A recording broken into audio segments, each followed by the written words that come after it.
Hmm. Luc chapitre 6, nous prenons verset 36 jusqu'au 42e verset, ça nous dit ceci. Soyez généreux comme votre Père est généreux. Ne posez pas un juge et vous ne serez pas jugés. Ne condamne pas et vous ne serez pas condamnés. Acquittez et vous serez acquittés.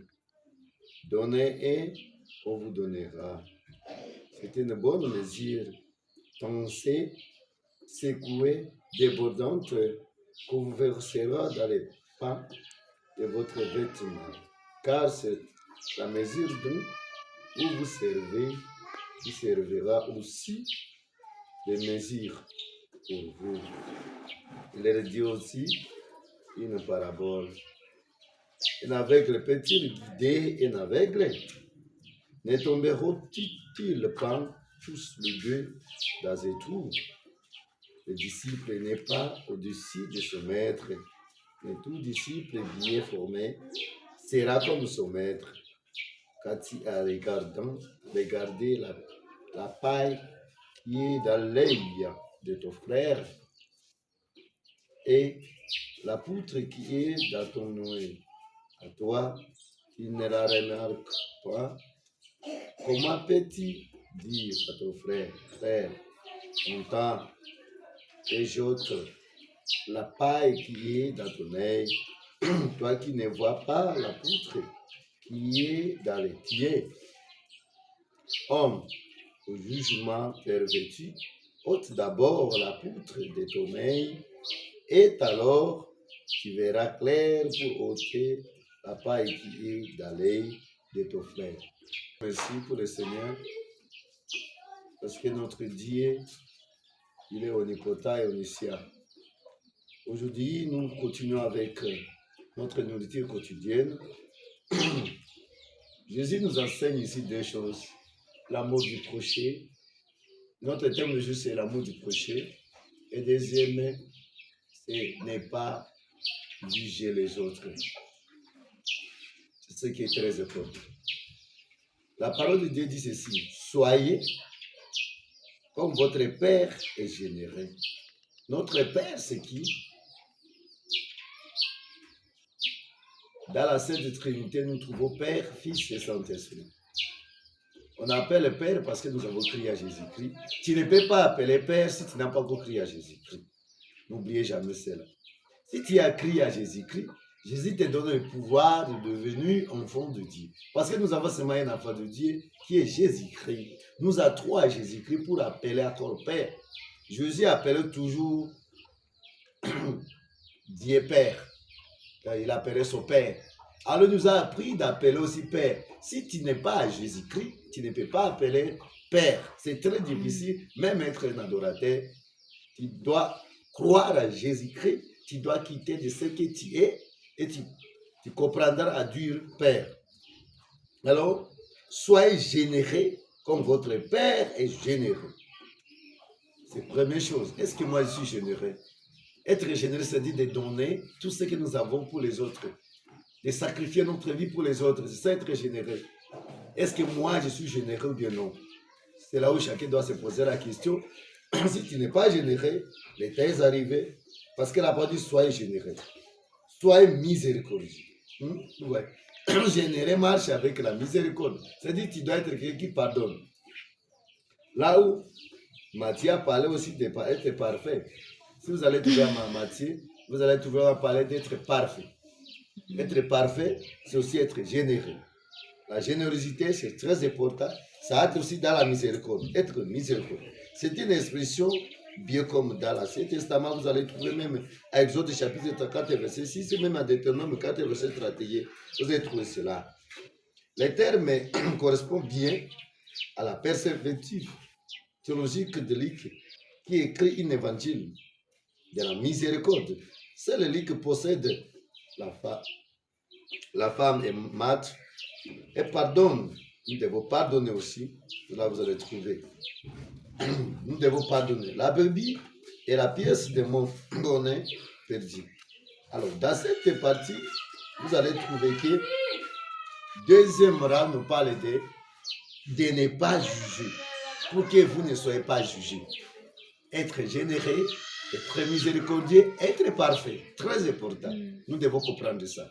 Deuxième dimension, on dit quoi? Ne jugez pas et vous ne serez pas jugés.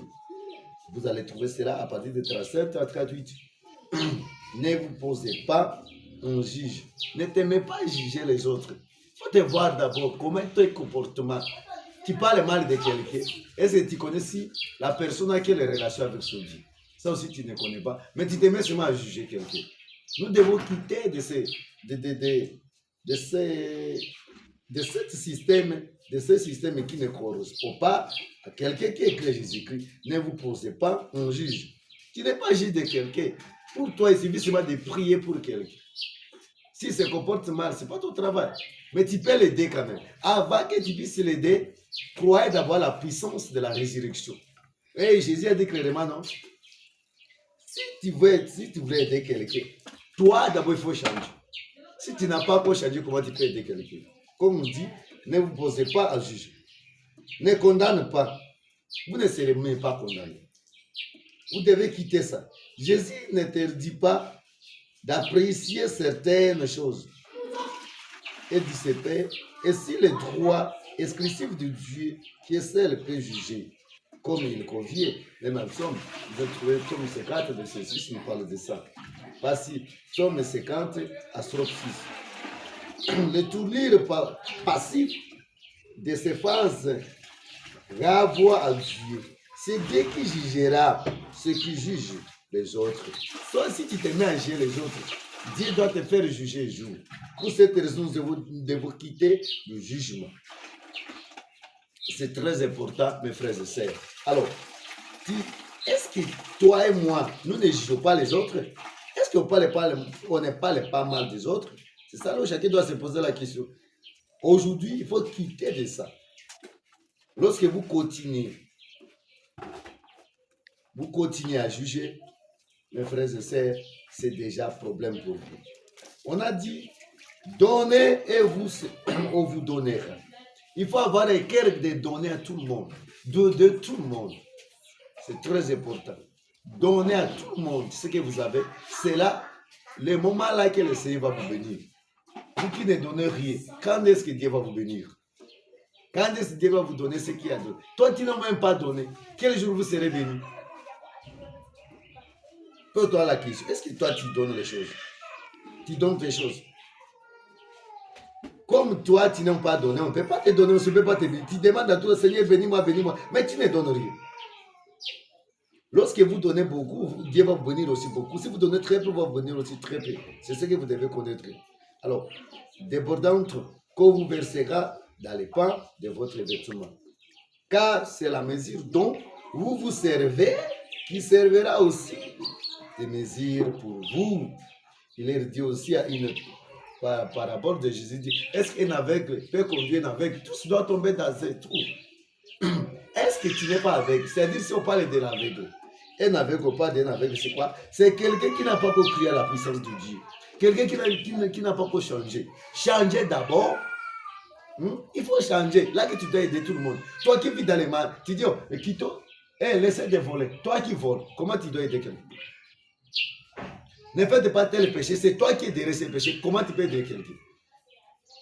Hein? Il te dit, bon, ne soyez pas épidique. Mais si tu es grand épidique, comment tu peux aider les autres? Là, tu es déjà un aveugle, tu n'as pas essuyé. Comment vous allez aider les gens? Si tu aimes un serviteur, tu prêches là. Oh, aimons-nous. Toi qui n'aimes pas, qui es-tu? Tu es des pharisiens. Tu es hypocrite. Nous devons être exemplaires lorsque nous prêchons. Lorsque je me mets à prêcher, il faut que je sois d'abord exemplaire. Moi, je suis quelqu'un qui veut d'abord ce que je prêche. Mais lorsque je ne vis pas ce que je prêche, est-ce que les gens doivent changer? Les gens ne peuvent pas changer parce que moi, je suis hypocrite. Là, je suis un aveugle. Comment je peux aider les autres? D'abord, il faut que mes yeux voient d'abord. Et là, que je peux aider les autres. Quand tu regardes seulement la paille qui est dans l'œil de ton frère et la poutre qui est dans ton œil à toi, qui ne voit même pas si ton caractère est bizarre et tu es là pour juger seulement les autres. C'est ça que le Seigneur Jésus-Christ condamne ici. Nous devons d'abord nous convertir, nous devons croire d'abord. à Jésus-Christ, alors maintenant, aller vers les autres, c'est à l'impératif, aller, alors faites que toutes les nations deviennent les disciples. Mais toi qui n'es pas encore devenu disciple de Jésus, comment tu peux rendre les gens les disciples maintenant? Tu dois perdre les gens. Vous allez trouver dans des communautés, beaucoup de communautés aujourd'hui, les gens les responsables sont des aveugles. Ils ne veulent même pas, ils ne changent même pas. Mais comment les chrétiens doivent changer pour devenir des vrais disciples? C'est très difficile. Toi qui es en train de me suivre, tu sois responsable où? Aujourd'hui, il faut te poser la question. Est-ce que comment est dans mon meilleur caractère? Tu sais que j'ai prêché, est-ce que je l'ai vu? Si je ne le vis pas, elle était arrivée pour que je puisse être quelqu'un qui vit cette parole. C'est vraiment important. Pour cette raison, mes frères et sœurs, l'état est arrivé afin que nous puissions être des vrais croyants. Comme peux-tu dire à ton frère, frère, attends, que je ne d'abord pas. Non, c'est vraiment très difficile pour cette raison. Changeons. Aujourd'hui, prenez une décision ferme afin que le Seigneur nous bénisse partout où nous sommes. Nous allons prier. Seigneur Jésus, nous disons merci pour cette parole. Fais que mes frères et sœurs qui viennent de m'écouter pendant la matinée d'aujourd'hui, qu'ils puissent recevoir un cœur généreux. Nous puissions quitter de la vie de jugement. Nous ne puissions pas être des hypocrites. Que l'Esprit de Dieu nous aide pour que nous puissions être des vraies personnes qui ont crié à Jésus-Christ, des vrais disciples. Aide-nous, Seigneur, parce que nous sommes des natifs pécheresses. Sans ta puissance, c'est aussi très difficile de comprendre cette parole. Mets cette parole dans le cœur de tout et chacun, afin que nous puissions avoir un cœur généreux, nous puissions avoir des respects, nous puissions être des gens qui prient pour les autres, de vivre ta parole comme tu es l'amour, nous devenons aussi l'amour pour les autres. Et si que ta parole doit être partout dans ce monde, nous te le prions de Jésus-Christ. Amen. C'est votre simple serviteur, Berger Justin. Abonnez-vous massivement.